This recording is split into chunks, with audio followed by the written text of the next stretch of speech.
Ladies and gentlemen, boys and girls, children of all ages, welcome to the mobile edition of What's Good America. Listen, I had to put the background in there to let you know I'm in the car. I would take the background down, but I'm in the car right now. A little bit of practice. I would flip the camera, but ain't no point. I don't want to film somebody else's kid and get sued. I'm at practice, but we got to get this shit out. Listen, I am that Bill Cosby sweater wearing, soccer mobile driving, 401k planning through this kid, lovable, huggable host C. Turner, and I'm here for the people, man. We got to get this content, got to get this information out. And my fellow dad, my 40-year-old co-host, my 40-year-old accomplice, the man, the myth, the legend, the 6x7 42, but he's still 40, but he can still run a go route, which is a 6. James, Big Game, Madison, Walton, the third. What's going on, baby? I'm going to be honest with you, man. I'm really starting to think this whole 40-year-old thing is going to be a trend with you and I for the next couple of years till you join the club, brother. Like, man. I don't really know how much I really kind of feel about it, but here we are, man. And Chris, these meetings of the mind that we're calling, are obviously to try to keep up with things that are important to what we love to talk about. And we know we missed a couple of cycles.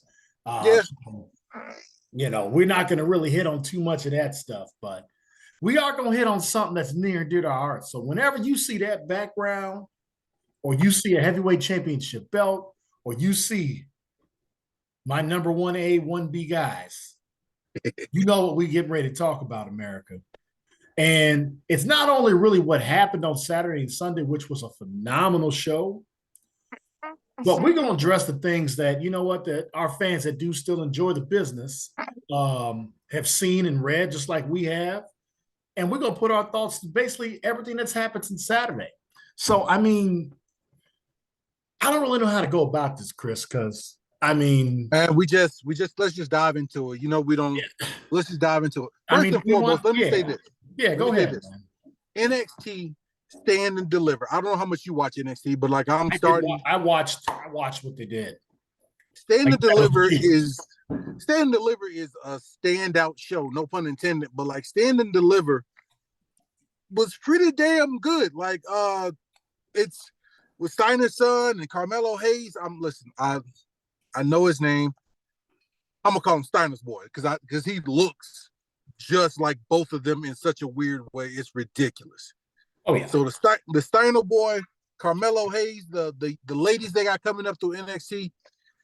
If people relinquish control the way they should have let go in the first place, NXT, WWF, because that WWE shit don't sit right with me, is going to be in good hands. Which leads us to WrestleMania, goes to Hollywood. I feel like we both agree. They were both good shows. They were good shows. Yeah. And being the diehard fans that we are, like we're not marks, quote unquote, that's the term that they use for wrestling guys, but we're not marks, but at the same time, we are diehard wrestling fans. It was a good show. But you can tell, you can tell that the old man is back. Yeah. And I think that's what's really kind of irking me. Like, had I not seen what I seen on Monday, this would have just been kind of a pure, you know what I'm saying? Like us just agreeing and disagreeing about finishes. But now you got to really analyze these finishes and just kind of the way these matches went. And on top of that, CT, you know what I'm saying? Like what happened on the WrestleMania Raw? That's one of the worst follow-up shows I've ever seen. Ever. And just for the pure impact of outside of what happened in the main event, which we'll get to, and the Street Profits again proven like there's a lot of stuff you can do with Angelo Dawkins and you can do with Montez Ford. They continue to just show you like we're on this level. So, and that's the thing. I think with Angelo Dawkins losing weight, which is becoming very noticeable right now too. But with him losing weight and showing like, all right, I get it. Y'all want Montez by himself eventually. I can go though. Yeah, and he can. You can make him a mid-level champ. I don't think he doesn't have heavyweight blockbuster qualities to him, but you can strap that in the IC title or the US belt or whatever's about to replace the 24/7, which by the way, I'm such a big fan of the 24/7 belt, but you can put a mid-level championship on this guy and run with it. Yeah. So outside of that, I just got some questionable things. So let's just start basically. I'm gonna kind of look at day one America. I happen to be at home and look at night one. And I think we talk about the things we agree with. There was no way, no how that you couldn't be happy with the Owens Zayn match, Usos. Yeah. Whoever won that, they were phenomenal in that match. I got no issue with that. I got no issue. On. Before you move on. Go ahead. Do you know how many super kicks and this is the thing about it. Do you know it came to me randomly, but do you know how many super kicks were in that match? I think the number was 24. 26. Yeah, it was I ain't never seen a super kick get over so much in my life. You know what I'm saying? I'm such a fan of the thigh slap. It's ridiculous. So I'm here for the super kick. No matter who does it, when they do it, if it's expected, if it's out of nowhere, I'm a fan of the super kick thigh slap. We got three of the best in the business throwing them between both Usos and Kevin Owens. Oh God.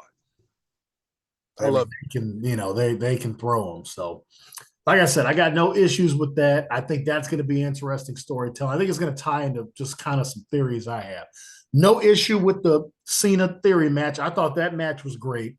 Yeah. The little fatal four-way I thought was pretty fun. And the Street Profits going over, I thought that was really smart. Rollins and Logan Paul doing what they do. I hate to say it, I'm not a fan of the Logan Paul, but like he does a decent match. I'll give him credit for that much. We've talked. He'll give you a decent match. We've been talking about this since last WrestleMania. Yeah. At some point, you're going to come to me, and it's like, when he's ready, this guy is. They've got about 2 or 3 really good young heels that they can strap the moon to and get the guys over. And Logan Paul is one of those guys, and Austin Theory, to me. The dude is getting better. He's getting better and better on the mic.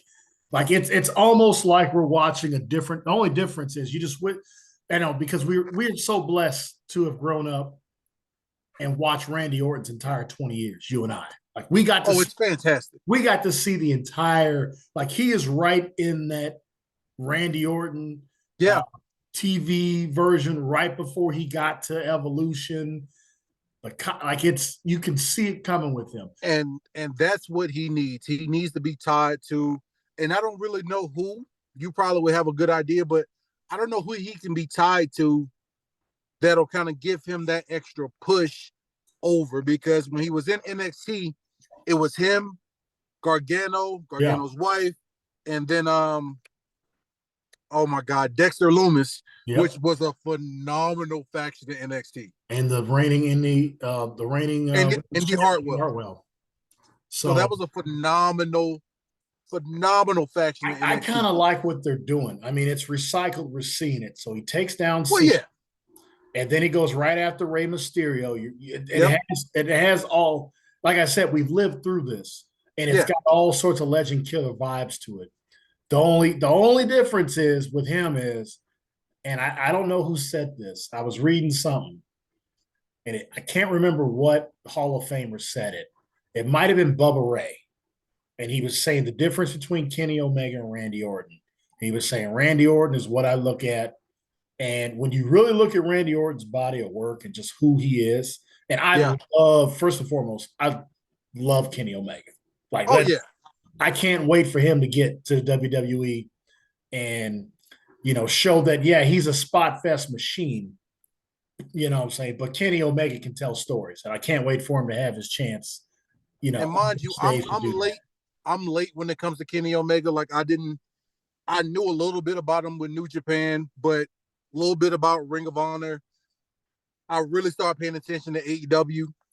Really became a fan of AEW. So I'm late when it And comes to Kenny he Omega. can talk too. That's the best part about Kenny He's Omega. good on the mic. He can talk. Good on the mic. And I think WWE can extend his career because he won't have to go spot Oh crazy. yeah. Like he's done in New Japan and all these things. He'll be able to tell more stories. Yeah. But so I love what I'm seeing Austin Theory. And this is the first where you and I disagree. I hated the way they handled Dominic Mysterio. I hated that finish. I hated everything about it. And I love Ray. Dominic Mysterio, and you know I'm right about this, based on what you just saw on Monday. Like this all ties to Monday. Dominic Mysterio needed to go over so bad. This kid is so disgustingly hated. That's a fact. That is a fact. He needed to go over.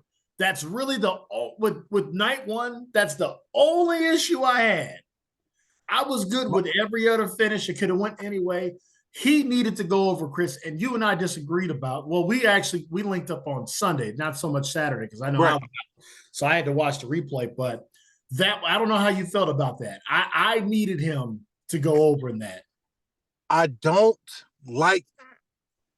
He's okay on the mic, and like a B- C+ on the mic. His move set though is not good, and it's bad, and it's unfair to him. But I'm judging his move set by his father, which he's damn near like a full half a foot taller than his dad. But his move set sucks to me, like, and that's why him going over, like, because when I look at him, all I see is Ray. So it's just like, all right, why aren't you flipping off of this and doing springboards off of that? And like, why can't you? Like, and he's a bigger kid. Like, he's a heavier guy. He's taller and everything else. So he's the prototype of a bigger Hispanic wrestler. But you're Rey Mysterio, like Ray your dad. Like, so I need to see some of the Ray shit that you, besides that bullshit 619 that you try to pull off from time to time. I need to see some Ray shit with you, like, because if not, and it's unfair. I'm sorry, it's unfair to him, and I know it. But me and probably millions of other dudes who grew up between 1981 and 1989, you Rey Mysterio's boy, quote unquote. You're Eddie Guerrero's boy. Listen, I need to see some of that, or take on and just go lean fully into Eddie Guerrero's movesets and put on 20 pounds of muscle and just lean into that. We got to remember how young he is, though. He's still right. And I remember 51 years old. Small. I remember how small Eddie was, and then I remember Eddie kind of disappeared for a minute and came back just. Yeah, he got on the WWE cocktail. Anyway, but Chris, that's what. See, and this is what I love about. I knew where this show was going to go. Because you're like, no, I'm good with Ray going over because Dom ain't got it. But the promos he has been delivering. Oh, my God. And the shit he pulled to finally get Ray to sock the shit out of him on SmackDown, that's what he is. Like, he's very confident and like, nobody's going to like me for a long time. And he's going to drag his dad's name. And if he wins at WrestleMania and he beats him in this moment, now that's huge for Backlash anyway, because obviously they've already been setting that up. Yeah. Think about this. Like, I'm tying this all to Monday. Like, this is all coming together. Dominic wins on Sunday, and then everything that happened with Bad Bunny, doesn't it have that feel like, okay, now we can give Ray a win, and even though Puerto Rico isn't Mexico, but Bunny gets the win because he's the host. And now we're setting up some things, whether it's Money in the Bank coming up, whether it's SummerSlam, and now they're kind of setting up the faction where it's the LWO, which I was beyond, like, I geeked out a little bit on that one. But they're kind of setting up a faction of like LWO versus, oh my God, what's the Judgment Day? But yeah, the Judgment Day, and I'm okay with that. Rhea's gone. That's a wrap. That shit's a wrap. Like, if she hadn't already surpassed them before, that shit's gone. It's a wrap. That shit's gone. I kind of like where we're going. I want to go through all the things that I didn't like when I start talking about Ripley. Yeah. Because like I said, night one, That was the one finish where I'm like, I think they told that story the wrong way. I think Dominic goes, it's kind of like what happened with Roman when he beat Taker. Yep. That was a rough road. If he, if the lymphoma doesn't come back, we don't get this guy. No, at all.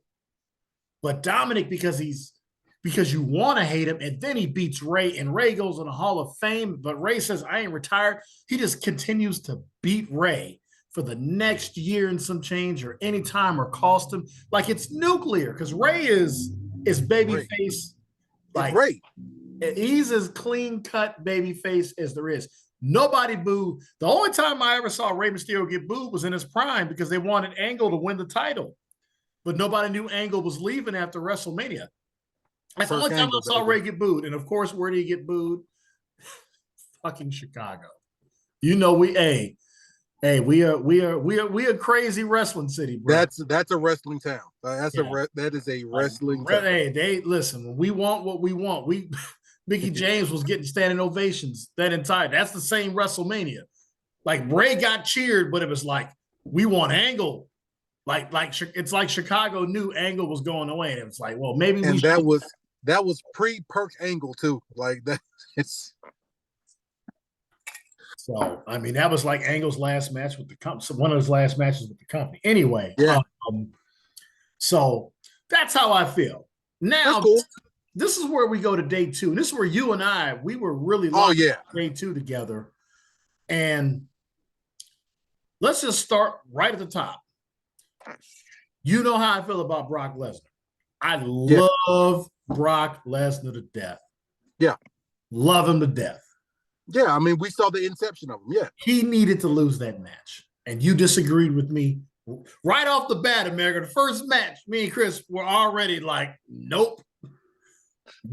Omos needed to win that match, because I knew Brock was going to sell for him, because Brock he's quietly one of the better guys when it comes. Like, he will sell for people that just want to do business. And look what he's done for Roman. I mean, he sold for Daniel Bryan. He sold for AJ Styles. Seth. He sold for Seth. Like, I mean, like, he'll sell for you. Bobby Lashley and him. That's what we really missed at Wrestling. That's what we needed. And I think that's what I think that was his preference, was let's finish this trilogy and we'll get a clean pin one way or the other. And they can both be strong and move on or do whatever.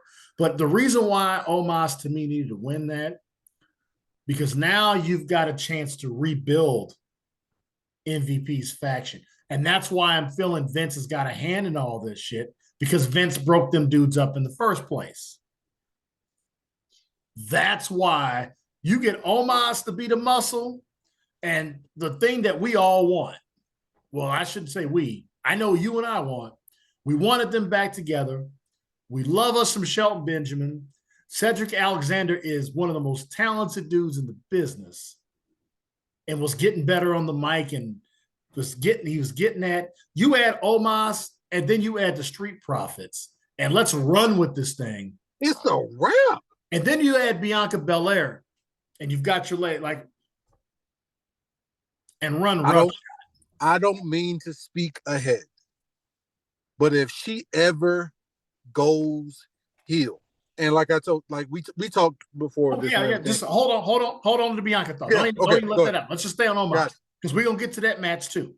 But your reason why Brock had to go over, because that's the way you felt that night. I don't know if it's changed because of Monday night, because we might as well just talk about Brock Lesnar in general because of Monday night too. So with my whole thing with Omos and Brock, it wasn't a squash match. That's why I wasn't so mad that Brock won. Now, if Brock would have came out and just F-bottom him from the get-go and just made him bleed a little bit and just literally chopped him down and squashed him, then Omos is done no matter what. Like, no hurt business, no anything.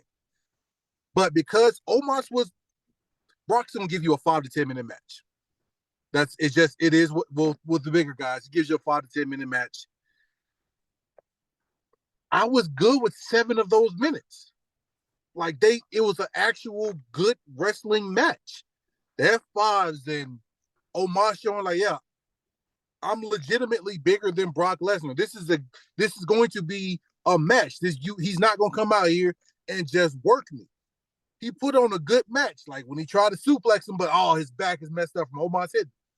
I was okay with Omos losing because it was a good match. And then it brings you to Monday night. Oh, and that's all they were talking about during the match. Omos is so pissed off that he crushes his guy in the match and shows I was this close. All right. I got more in the tank. I got more I can show. This is what happens when a regular guy is in the ring with me. But see, that's where we disagree. Because first of all, it was Elias who's just getting fed to the pigs. This most over guy. I feel so bad for him that he never got to run with any title. Yeah. The most over guy. Once again, this factors back into Vince going like, because I didn't have anything to do with that. You know, that ego is a motherfucker, man. Like Elias was red hot when he came out. That's why I don't like I love the match, but that pinfall matters. We're in an age now where it's not what it used to be. Because if we look at the history of The Rock and WrestleManias, you look at the history of Shawn Michaels and WrestleManias, you know, there's a lot of guys that have taken a lot of L's. Trips, for a couple of wins, Trips has taken some L's. A lot. Because we're just not in that era. Like this era, people remember, and especially with Brock Lesnar, there's us that remember Brock Lesnar that lost to Eddie Guerrero and lost to Big Show, and at times could get beat. You know what I'm saying? Like it would show, you know. And I think Brock at the end of the day only cares about as long as my bottom, like Brock, the wins and losses don't matter to Lesnar. No. My check being on time matters.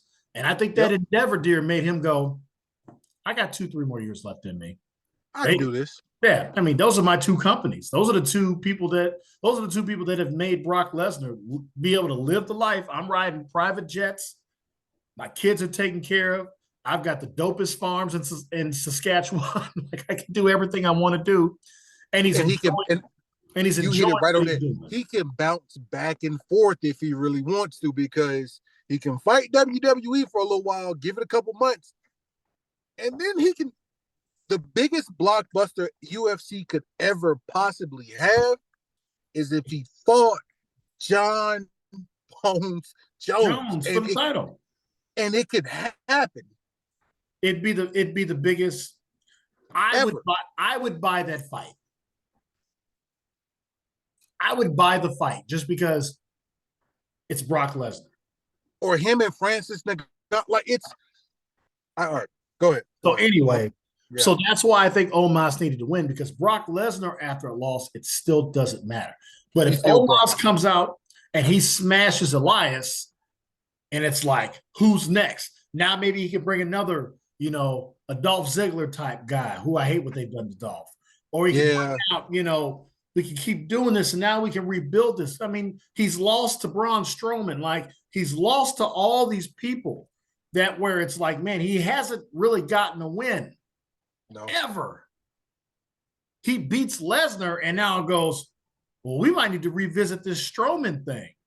And now you can start putting him over as an attraction. And now he becomes a guy that if he gets, you know, wins a 20-man battle royal, and now you got to face him at a, you know, King of the Ring, or you got to face him in a Backlash. Now it's, well, he beat Lesnar.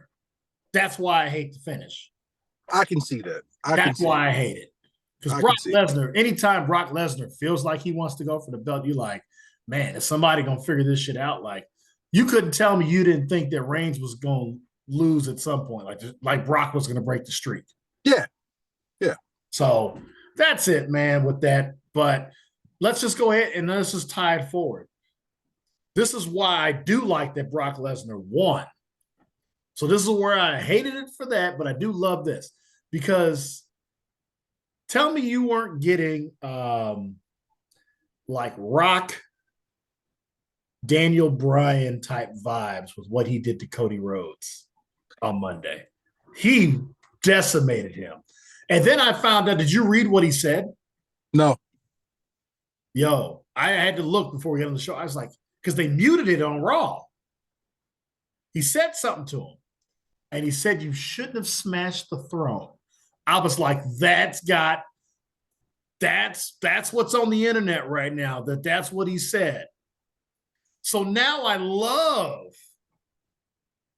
everything. Because we'll get back to Cody Rhodes probably to finish this show. But I was like, ooh, so Brock's that's the part of Vince where I'm like, okay, this is Vince's guy. And we all know that. Like, this is beautiful storytelling with this.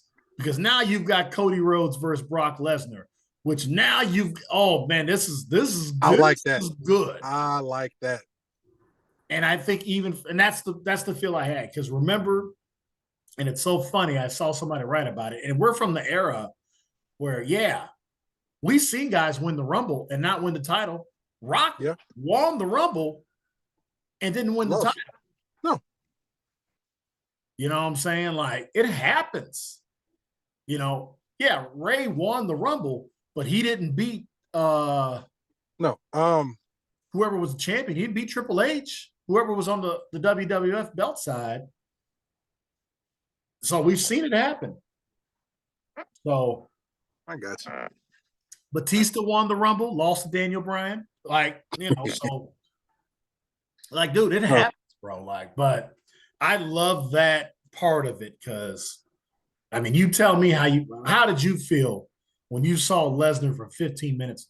I think that was whoever made that call has made Cody Rhodes. They did exactly what they do with Cody Rhodes because now, unfortunately, I think they wasted an opportunity with Sami Zayn. But by doing what they've done with Sami Zayn, like, yeah, it's clear cut. We know Cody Rhodes, he's going to get over that hump at some point. And here's the thing I like about Cody. I like how it's building up to this whole David and Goliath, Daniel Bryan. Like, it has that same type of theme to it. Here's what I love about Cody. It'll take that for him to go heel. If you like, and I think it was once, and I hate that you're right about a lot of this shit, but I think it was either you or Mr. George who said the shit. But like, once he gets that title, it's so easy for him to go heel just in a matter of one promo because all he has to do, listen, man, I'm Dusty's boy. Look at these tailored suits that I'm wearing. Like, I'm better than you. Look at my family. Like, I've started a company and I got that one running. I came back to build this one back up. I'm me. So anything with Cody is great. And fuck, Cowboy Brock can do no wrong to me. And now he's gone so heel. It's beautiful.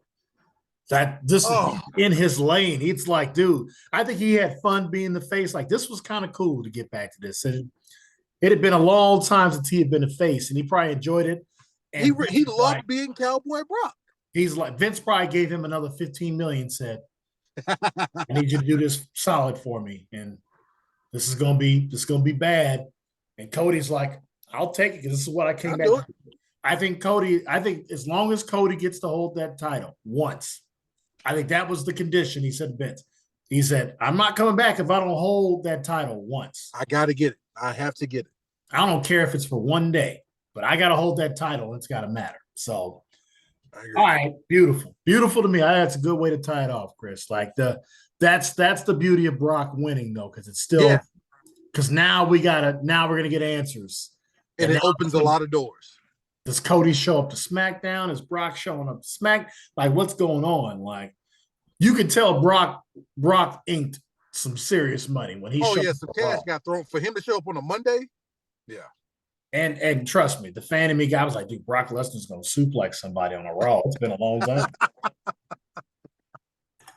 I was like, I kind of like this Brock no belt thing. And he was Brock, nah, son, let me remind you who he was. Like, James, come on now.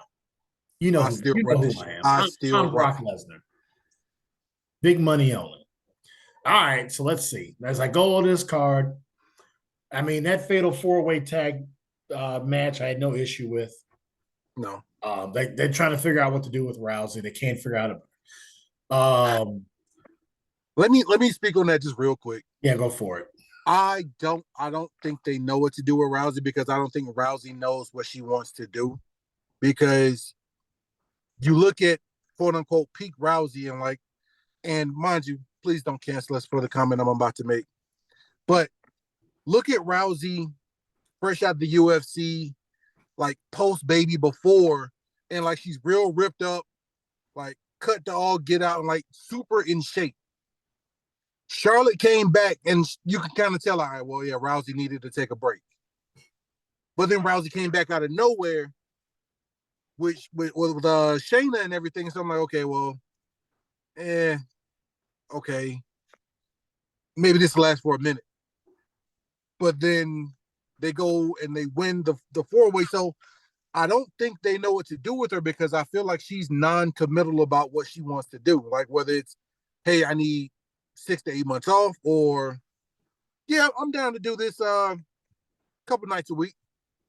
So I don't think she knows. I think from kind of seeing, because she's clearly back and she's back in ring shape. So I want to give her that. She has since her return, no doubt about it. And we know how those babies affect our ladies, man. So Right. I mean, this is coming from guys that are fathers. I will say this: she did make some comments, and Ronda is always shooting. Yeah, she's not gonna hold back. She was like, well, the reason why my championship run wasn't what I wanted to be with Liv and Shotzi because I had somebody that was 80 years. Like she basically took a shot at Vince. Yeah. She's octogenarian guys are calling the shots. So she hasn't been able to necessarily put herself. And she said, yeah, they worked our storyline out the night of. You know what I mean? So, like, why can I not? So I can see her issue with it to where it's like she wants to help be exactly who she is because she knows what she presents. But if she's able to tell the story, she's talking to Brock. Like Brock can tell a story even in those matches, and he still gets people over with wins. Like the way they did Liv Morgan was a travesty. That whole thing you can tell was bullshit because Liv Morgan's wrestling skill. Liv Morgan's one of 2 or 3 best women, in my opinion, with her spots. She sells like $1 million because she knows she's undersized. I don't even think she's as big as Trish Stratus, which is saying something. She's not. So, like, she knows how to sell, being that, like, what they're doing with Perez or how that's going to go. I like the way that she was kind of booked. She got an ass beat. I know we're jumping in between brands here, but yeah, I'm with you, dude. I don't want to get too much into that because I like what they did. We're basically setting up. They know where the money is, and they're going to try to find a way to get this Becky Ronda thing. And I think they're at like a Rock Cena impasse right now. Yeah, I was just watching their legends today. I could tell I was going to do a wrestling show today. I was watching. Oh, my wife was just in the other room breastfeeding. Like I can't deal with him. He gets in these wrestling modes. But now that the Raw's over, it's Masters Week. I can just focus on watching stuff on my phone. She can have the TV back. But that's where we're at with Rousey, man. It's like she wants to do right. She loves the business. I think she loves the business. Like I think she's a fan. She wants to do right by it, but she's almost at the point. But I think that's what we're going to get. I think we're going to get those two. And now you got Becky and you got Lita. You got the Trish of it all. There could be some sort of something there. We've heard rumors of Trish going heel. I don't know. But that's where they can put those belts right where they are right now. So, yeah. But let's go ahead and get to this, man. I'm glad you even gave that the time it did. We'll come back to the Gunther because obviously we love that match. Okay. Go ahead. But let's get to 2 more finishes that I hated. Yeah. And I love the EST. She needed to lose that match. She needed to lose that match. You get no argument from me. She's fantastic. What are we doing? So they have a little face-off like, oh, I'll see you again later. They're both faces. Rhea Ripley is a face. She is, and Hunter knows it. And this is what I'm talking about with this Vince shit. This is where, like, dude, of course you can book Brock Lesnar and book that angle because you did that angle the majority of your last years when you were still kind of functioning and getting in the ring. Of course you can book Brock Cody. You built this company on that. That's you and Austin. That's Rock and Austin. That's Rock and Triple H. Angle and Brock. Like you've built that. Eddie getting over. Randy getting over. Back to Hunter. Back to Batista. Cena. Throw Van Dam, Punk in there. Like, but I don't disagree with any of this. That's when you can tell because Asuka's winning streak going away to Charlotte Flair. We know, well, obviously we know it was in charge when that happened. Here's Asuka, who is, gone back to the old Asuka. She's got the mist. The Muda's getting inducted. The whole nine. She doesn't go over. That was supposed to be it.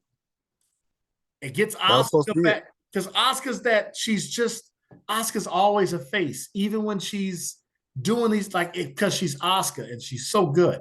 Now you get Belair to start walking this line, and she goes back to being.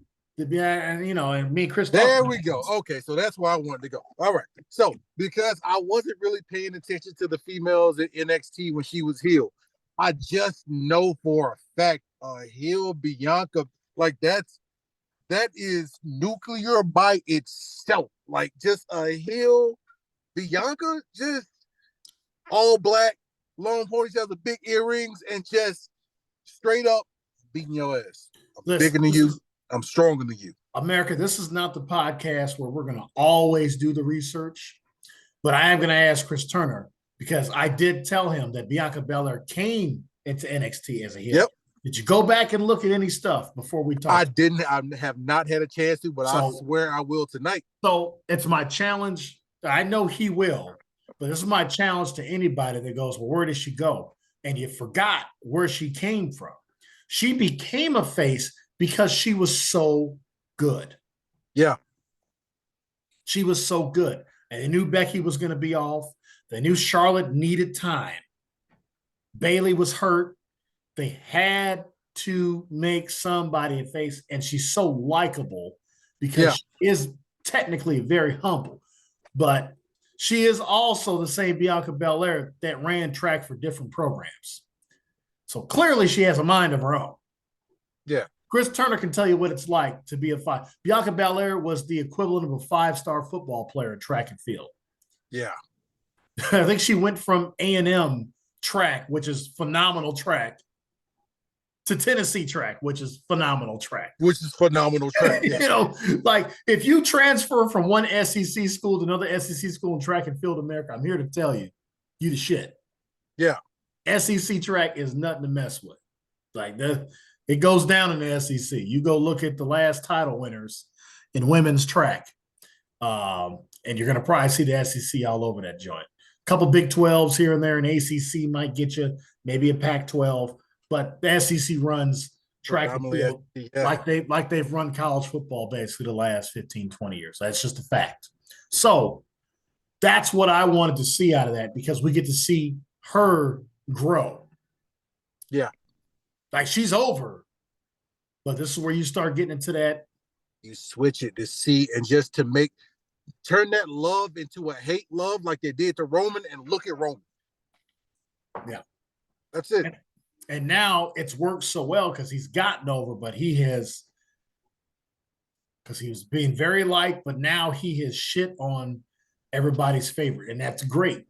Shit on Sammy, and he shit on Cody. That's how you keep Bianca could have been that.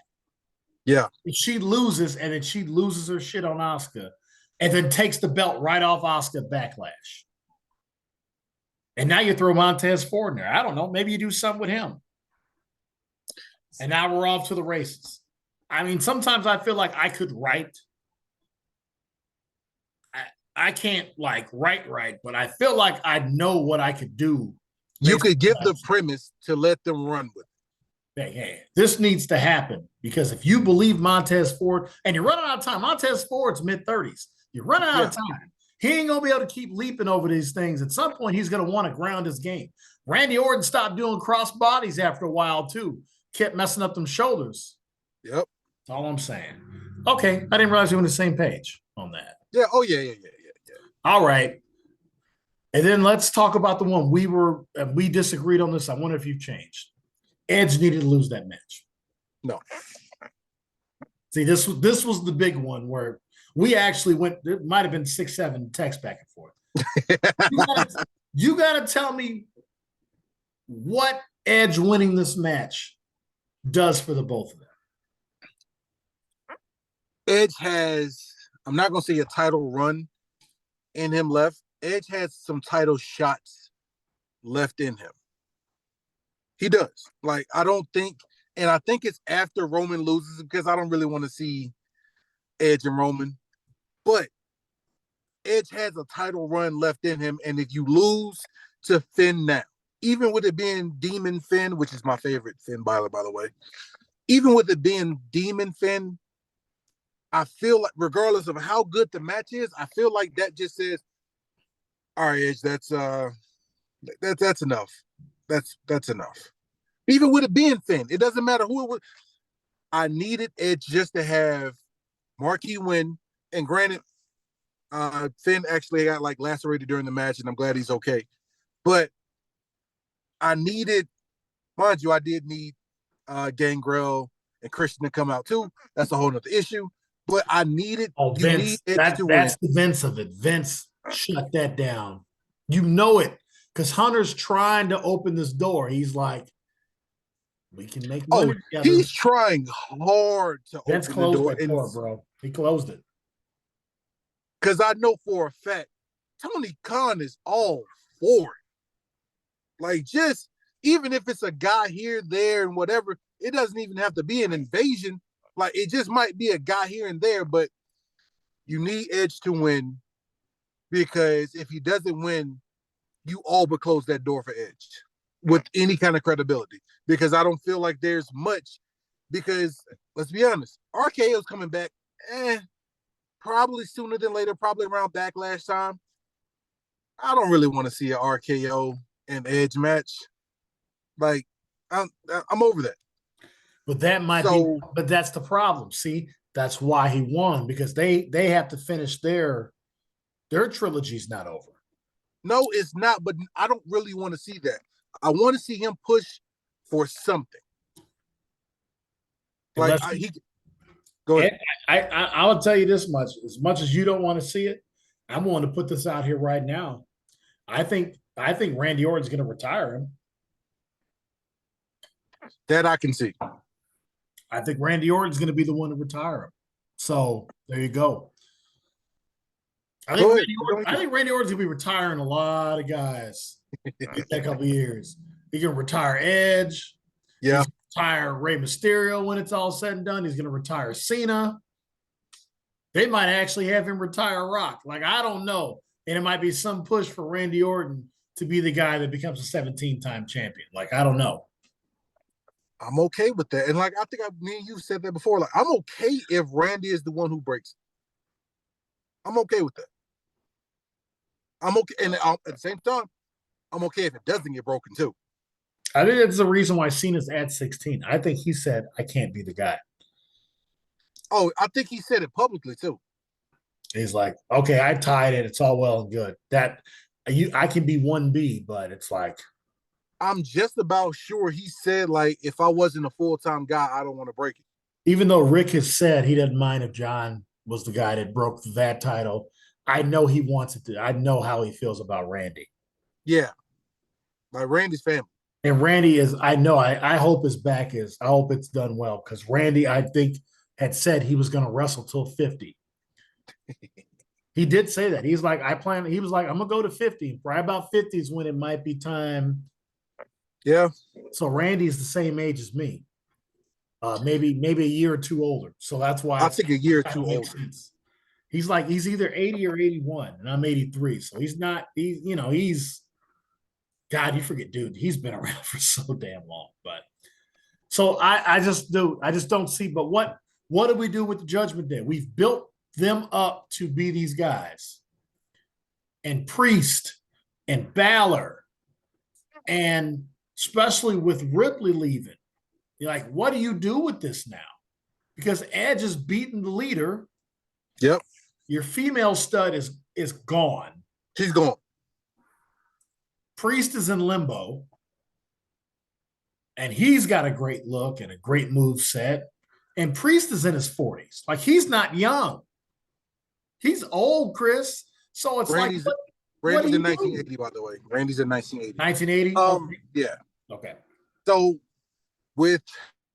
I don't know. Like, it's going back into that lull of bad storytelling, because as much as there's guys hanging out there from those guys, there's a big name that we really haven't talked about. I'll say that for the end. I'll say that for the fucking end. Yeah, because I do want to get to what I did love. That was all the things I didn't like. Yeah. But I want to make sure we touch on things I love. First and foremost, I think this match deserves to be mentioned first. But Flair and Ripley, my God. Yeah. I'm going to say it again. Charlotte Flair, Ashley Fleer, Ashley Andrade, or whatever his name is in real life, is the best wrestler in the world. They're head and shoulders above. I'm talking about her. I think she has been the best wrestler in the world for a long time. She has not had a bad pay-per-view match. No. Ever. I'll agree. Bro, she's so good. She made Ripley look so good and did it with such honor. And, her and Ronda last year at Mania was incredible, even though I thought Ronda should have went over at Mania, not Backlash. Her and Asuka at Mania is one of the greatest matches I've ever seen in my life. Because then you got two technicians with those two. The triple threat was incredible. Like, she's incredible, man. She really is. And Rhea is 25 years old. That's all I got to say about that. Good. Oh, yeah. You got 10 to 15 years, because the girls, for the most part, the girls usually stop because they're smarter. They usually stop a lot sooner than the guys do. Well, I'm talking about this run between now and 30, where she's got a 5-year, like, she's peaking now. Oh, no, she's super hot now, but she'll continue wrestling 35 to 40. Man, that match was so good, man. I was like, dude, the match was so good. I was where I was like, whoever wins this is going to be good. Rhea's so over right now. Yeah, and there's a few matches where it's just like, you know what? I don't really give a damn who wins. This is a good-ass match. That was a great match. So I wanted to lead with that match because I thought that might have been my 1A. Like, that really was my 1A. I would have to say 1B, Gunther, Sheamus, and Drew McIntyre. That was everything we thought it was going to be. That is my 1A with a gold star next to it. And they beat shit out of each other, bro. Oh, yeah. Allow me to publicly say, when Gunther Walter was on NXT, I wasn't sold. I wasn't. Like, and it was mainly because of his body type. He seemed slower. And at that time, I think I was still having like a dream hangover. Yeah. So I wasn't as sold on Gunther Walter. But I wasn't even sold when they changed his name from Walter to Yeah, Gunther. I hated the fact that he had to, once again, Vince just killing me with that shit. Like, now, Gunther I love as a name now, but I hated it then. I don't even know how to keep it within our time. This match I didn't like it at first because I'm like, all right, I don't want them to take the belt off of Gunther.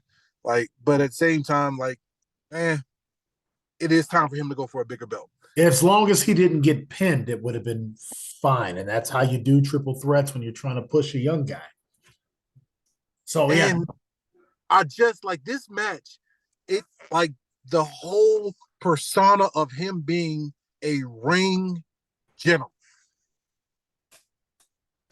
was the gold standard. Like there are a few people, and there's mainly one right now who, if they don't have a belt, they're still red hot, and that's Seth. Seth is so over right now. Like they're probably not even thinking about a belt for him because right now he doesn't really need it. He's just hot.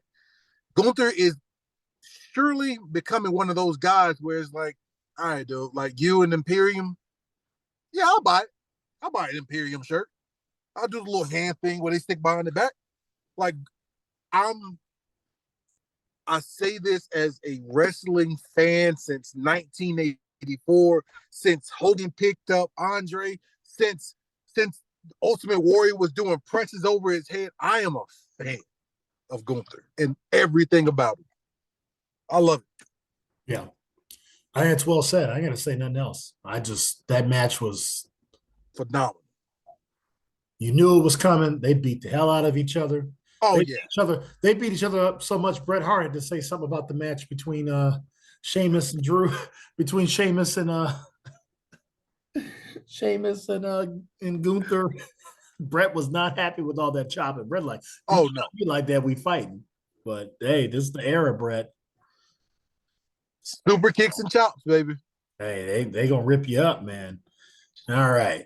I'd say my 1C, without a doubt, was Reigns and Rhodes. That lived up to being final match. I thought that match was phenomenal, man. I thought it was really, really. They told a phenomenal story, and that's where the one where me and Chris. That was probably the only match of the night two. We agreed. We're like, I'm good either way. Yep. Cody looks so good, and he's such a just a guy that is so old school. So I think he loves the fact like that I can slow burn this. And that's what made it so special when The Rock won his title. I remember Backlash because you just thought after losing to Austin at 15, WrestleMania, and he kept going through it, and then he'd lose to Taker at like King of the Ring or whatever it was called. And then he had to go through Mr. Ass, but now he's back in it. You know what I mean? And then it's a triple threat. And then Big Show ends up winning it. And then Big Show's got the title for a while.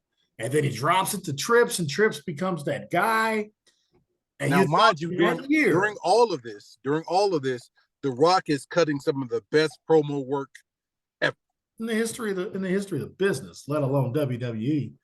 And then he goes to the Fatal 4-Way. He gets through Show, gets through Foley, and you think he's going to win, and he doesn't win, and you're like, what are we going to do? But then he finally guarantees it, Backlash, Austin with the chair, top 10 pop in the history of the business, and you're like, wow. And I think Cody Rhodes sees himself like that. It's like, yeah, I'm the guy. I found a way to deal with, they wanted Sammy, and now we told this match to where it's all right. And now we've got this Brock element. And he's like, I'm willing to wait another year. Yeah. Brandy's good. He's like, Brandy's good. She's taken care of. I'm going to do my thing. I'm going to come out here every week, and I'm going to get this body up to the fans, and I'm going to do what it takes. And so by the time he wins it, even if it's SummerSlam is so close and so far away at the same time. Very true. August is not that far away, but it's long enough for people to go, man, he really earned that. Like, here we are. Like, he came back at last year's WrestleMania, and he at least had to go to SummerSlam after. So, like, talking it out the way you're doing makes more sense to me, because he popped out, had a great feud with Seth, Torres Peck. That was a story all by itself. Wins the 30-man like everybody knew he was going to do. Everybody knew. I didn't like the fact that he came out last, but I get it. And then everybody just assumed, all right, well, yeah, they let him win Rumble, so of course he's going to take it now. And then he didn't.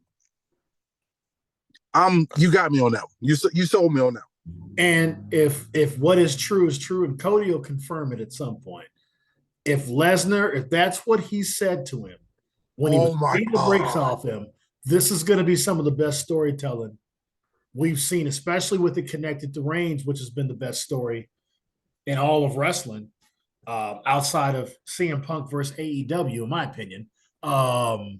That's great storytelling. How? Punk's How he's either coming back to AEW or this dude is showing up at SummerSlam. The next event in Chicago, the next pay-per-view in Chicago, Punk is showing up. WWE. I'm telling you right now.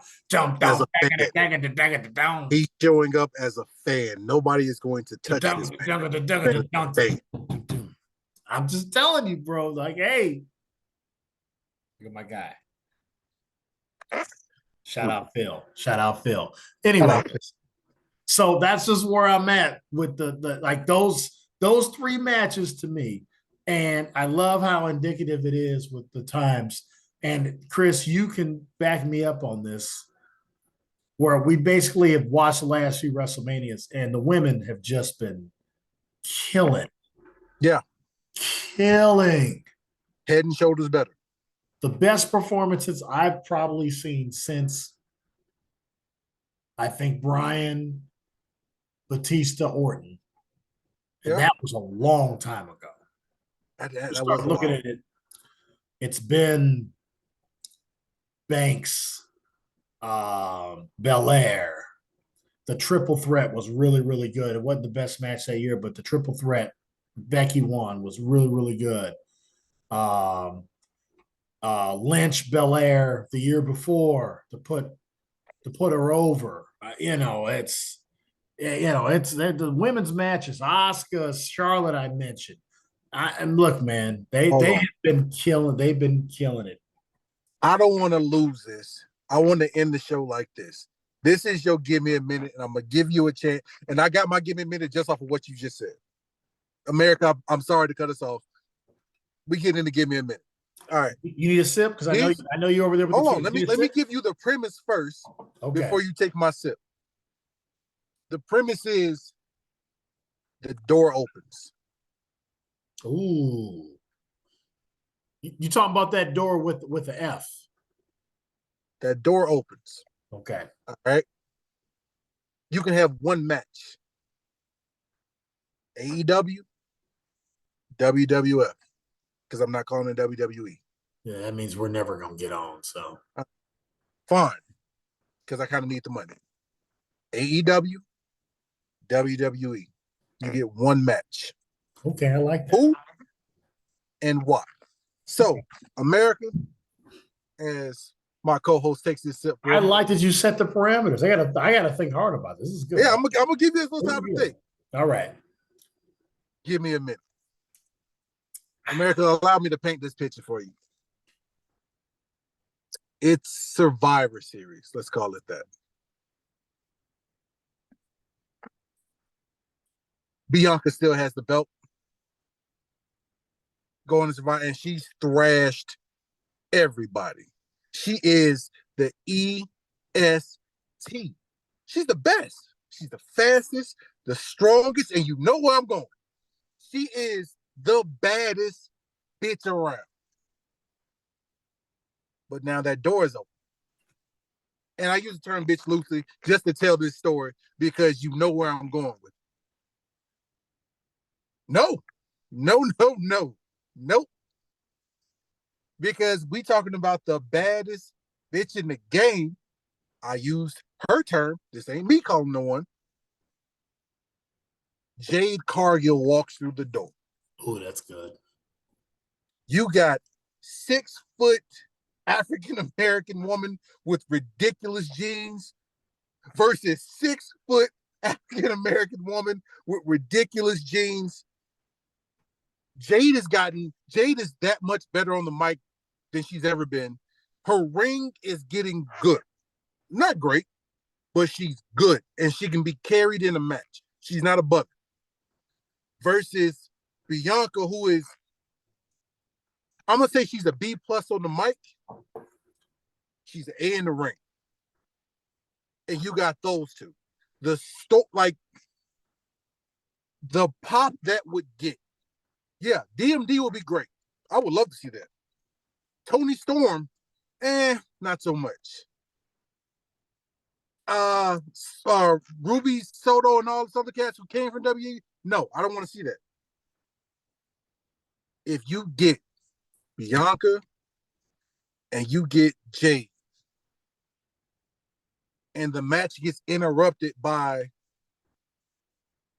Miss Monet, now is her new name. I believe is her new name in New Japan.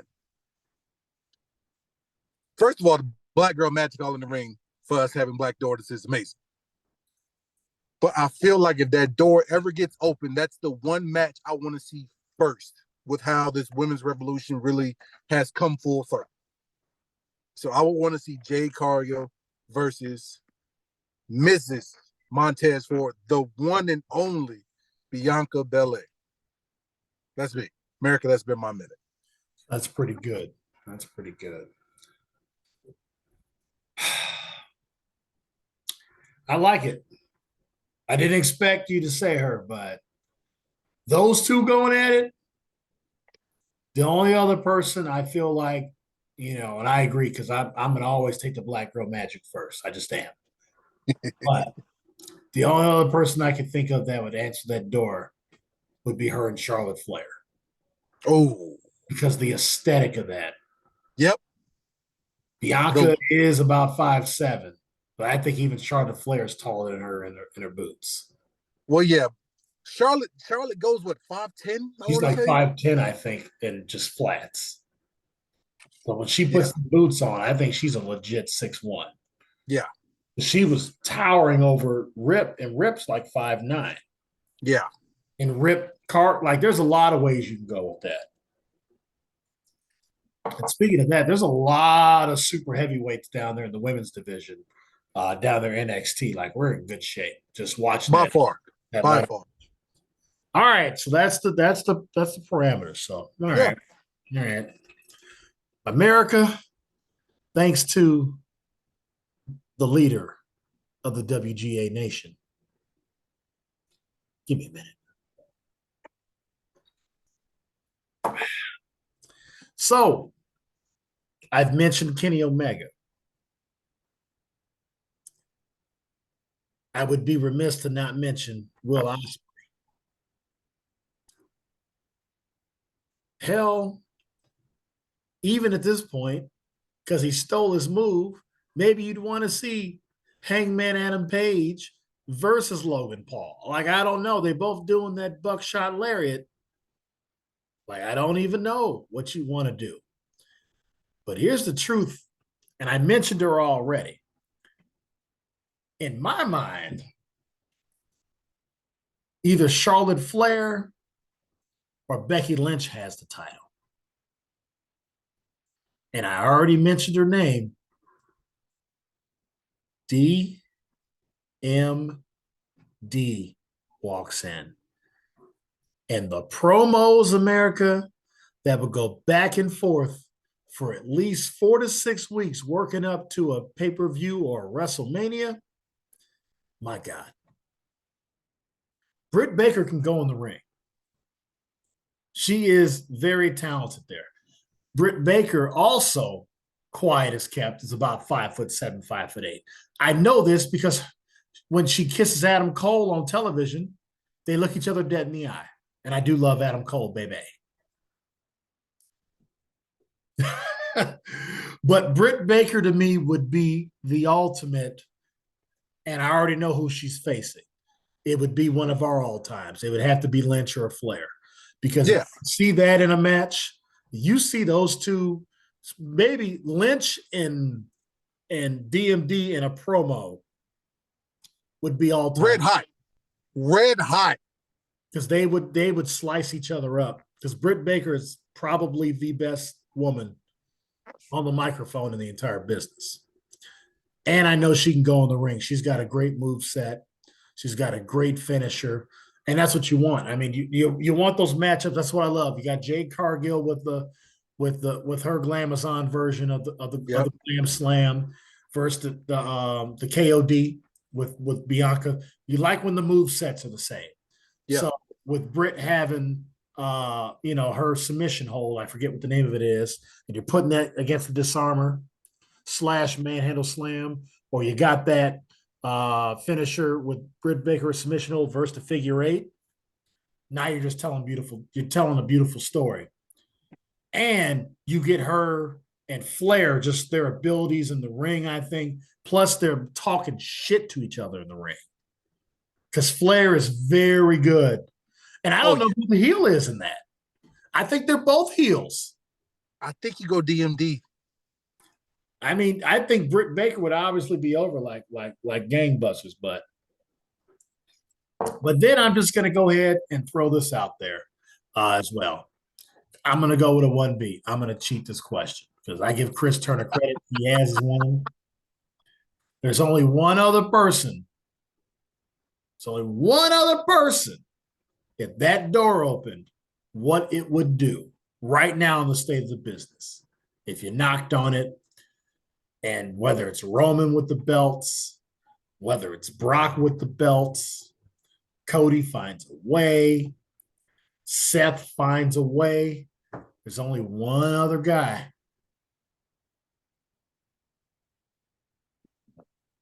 How? Why? Just how do we keep coming back to? He is the most controversial person in the entire business right now. Yeah. Period. Guys like Reigns, Kofi, Randy, all these guys are getting these breaks because of what he went through and what AJ went through. Don't forget what he did for the company and for these guys. Is he a martyr?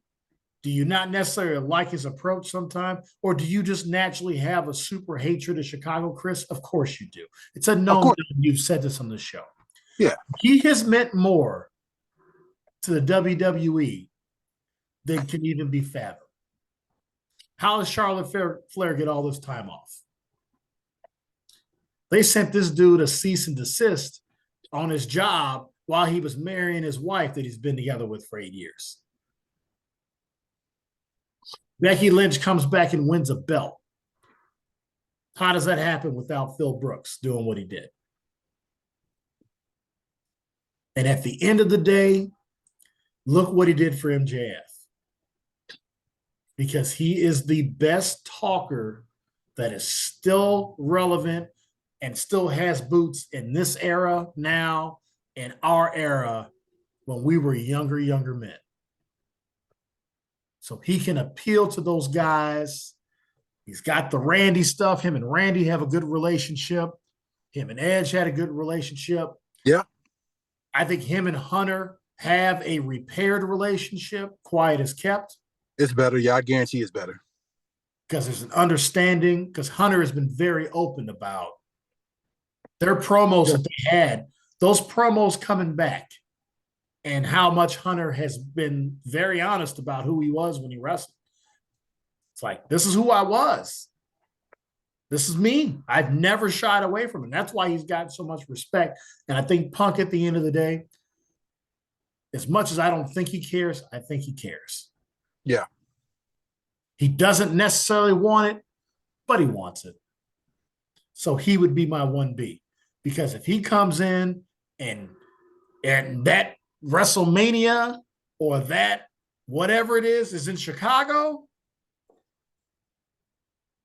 CM Punk still has a top 10 pop of all time. I agree. He had 2 of them in the same night. His intro and when he beat Cena. So, America, give me the DMD first. But if you can't get her to walk through that door, I know a guy that's willing and ready to make money. In my minute. America, before I end this, since we're out of the blue getting 2, I'm gonna be real quick with my 2, with my second one, my 1B. Well, I had to hijack. Since the door is open now, just since it's open, I think. Okay, can I take a guess who I think you're gonna say walk back through? I feel like you might know because you mentioned it. I might have mentioned it. I'm gonna guess, and I think it's because of the level I went with Punk. Yeah, and I'm probably wrong, but Chris Jericho walks back through that door. Oh, all right. Think about that. That's a good one. Here's what I think. That's a damn good one, though. I thought you might have been like, well, bring the Ocho back one more time, one more run. If the door opens and we're having a Miz moment, Miz TV in the ring, Mm-hmm. and then that Burberry just hits across the back screen. Yeah. To hear the shit talking between MJF and the Miz. Well, he'd crush the Miz. But I like the Miz could win so many of those battles because, like, dude, you're the lower level version. You're the junior varsity version of me. He's gonna be so good in WWF ring. Oh my god! You know why Chris? You know why we didn't even think about him though? Because we know he's coming. Yeah, it's a given. Now with this new deal, it's a given. They're going to buy him out. It's a given. Like MJF was like. All right. So with all that being said, let's thank the sponsors. Thank you to 9 Round Fitness, Knockout Smoothie, KO Fitness, Rebel Coffee, Chic Workwear. Hey, you got to go to work. You might as well wear the best. Chic Workwear. I want to give a special shout out to Billings United Soccer Traveling Club because I got to go to damn Helena this weekend. But wait, I forgot. I got to give a WWE shout out before I go. Yeah. Otherwise, I'm not going to get dinner tonight. Shout out to George Kittle doing his thing, and George Kittle looking like he could be a future WWE champion. He has that look. He had the look. Did he not have the look? He has that look. George Kittle looked good. That clothesline he threw, that work he did out there, because I know he's been on AAA because Pentagon's his favorite wrestler. So yeah, like George, hey, once you get to about 31 and you're like, I want to save these knees, you might have a title run in WWE because you look like a heavyweight, and we know he can talk and he loves the business. So I needed to shout out George Kittle before we go with our spot. Respect. So with all that being said, as my baby wakes up. Oh, that's the perfect time. It has potential to be a great year in wrestling and everything. So big shouts out to everybody. Thanks for the families for allowing us to do what we do when we does what we do. But if we got to end this show, we got to end it the best way possible with the 3 magical words that just get the crowd in a frenzy. And those 3 magical words are... What's good, America? What's good, America?